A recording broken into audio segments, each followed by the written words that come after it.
on tap.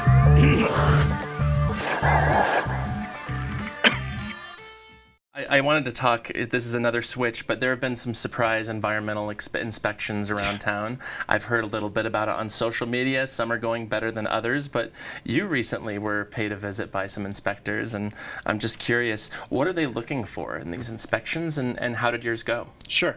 Ours went fine. We passed with flying colors. We had Denver Environmental Health coming in this past week. There was a bulletin that was sent out by the Marijuana Enforcement Division as well as the City and County of Denver speaking to ban pesticides and things that are not to be sprayed on cannabis.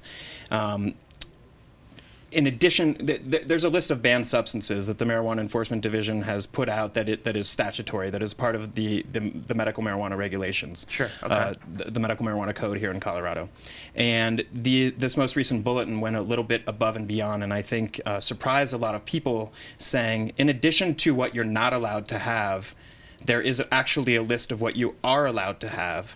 And that list is based on the fact that there aren't a lot of pesticides that say specific use for cannabis. So if there wasn't a broad general term on these pesticides that say that it's allowed for human consumption, for example, they're not allowed. And so there was a lot of cultivation facilities, from what I understand, in and around the city and county and surrounding areas that have been using pesticides that may or may not be safe for human consumption.